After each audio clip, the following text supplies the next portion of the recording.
Hello everyone, welcome back to my channel English Excel.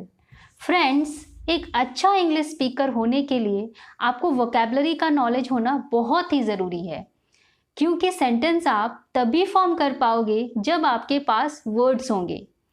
तो इस video में हम वर्ड्स की मीनिंग और उसके एग्जाम्पल को पिक्चर्स के साथ समझेंगे, जिससे आपको वर्ड्स आसानी से याद हो जाएंगे।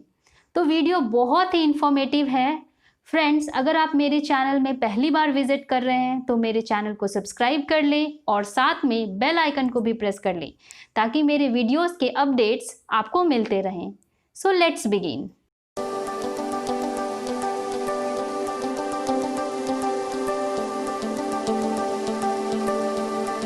आज का पहला वर्ड है toil. Toil means hard work और लेबर। टॉयल का मतलब होता है कड़ी मेहनत या फिर कठिन परिश्रम। आइए हम इस वर्ड को सेंटेंस से समझते हैं। सेंटेंस है, he has achieved his comfortable life after years of toil. मतलब है सालों के कड़ी मेहनत के बाद उसने आरामदायक जिंदगी हासिल की। तो टॉयल का मतलब होता है कड़ी मेहनत या फिर कठिन परिश्रम। सो the sentence is, he has achieved his comfortable life after years of toil. Next word is worthless. Worthless means useless or valueless. Worthless का मतलब होता है बेकार या फिर मूल्यहीन। सेंटेंस है, without wisdom wealth is worthless. मतलब है ज्ञान के बिना धन बेकार है। तो worthless का मतलब है बेकार या फिर मूल्यहीन। So the sentence is, without wisdom wealth is worthless. Next word is convenience. Convenience means comfort और facility. Convenience का मतलब होता है सुविधा या फिर सहूलियत। आइए हम इस वर्ड को सेंटेंस में समझते हैं।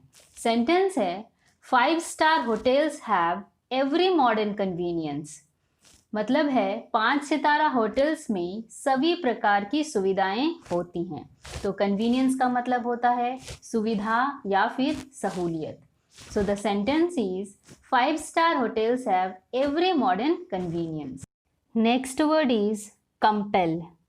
कंपेल मीन्स फोर्स, प्रेशराइज और इम्पेल। कंपेल का मतलब होता है मजबूर करना, विवश करना या फिर बाध्य करना। आइए हम इस वर्ड को सेंटेंस से समझते हैं। सेंटेंस है, financial problems compelled him to leave his study. मतलब है आर्थिक समस्याओं ने उसे पढ़ाई छोड़ने पर मजबूर कर दिया। तो कंपेल का मतलब होता है मजबूर करना या फिर विवश करना।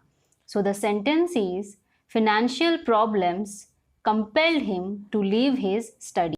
Next word is conspiracy. Conspiracy means plot, complot और इंट्रीग।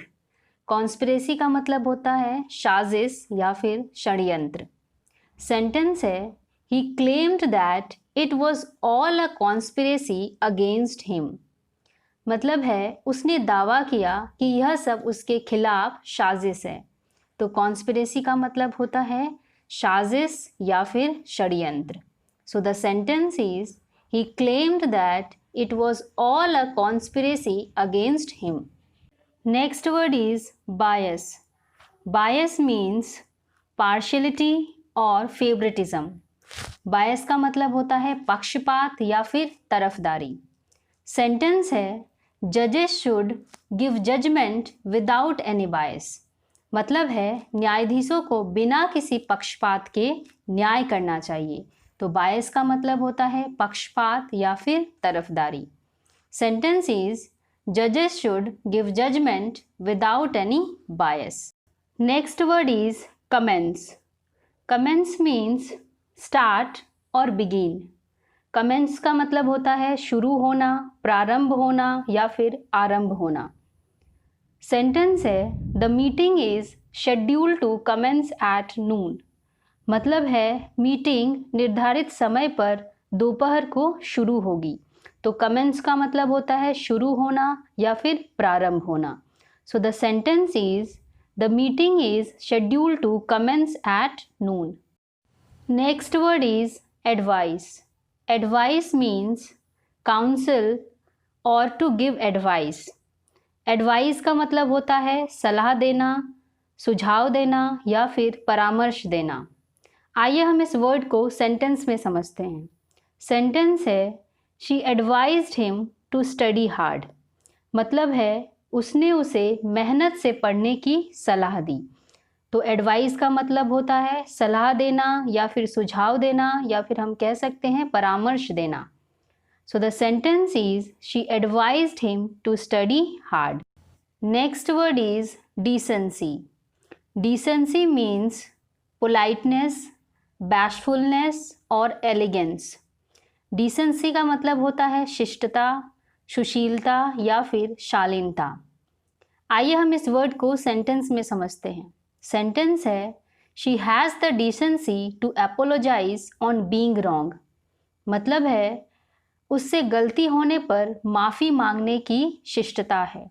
तो डिसेंसी का मतलब होता है शिष्टता, सुशीलता या फिर शालीनता। Sentence is she has the decency to apologise on being wrong. Today's last word is adverse. Adverse means opposing, hostile और indisposed. Adverse का मतलब होता है प्रतिकूल या फिर विपरीत।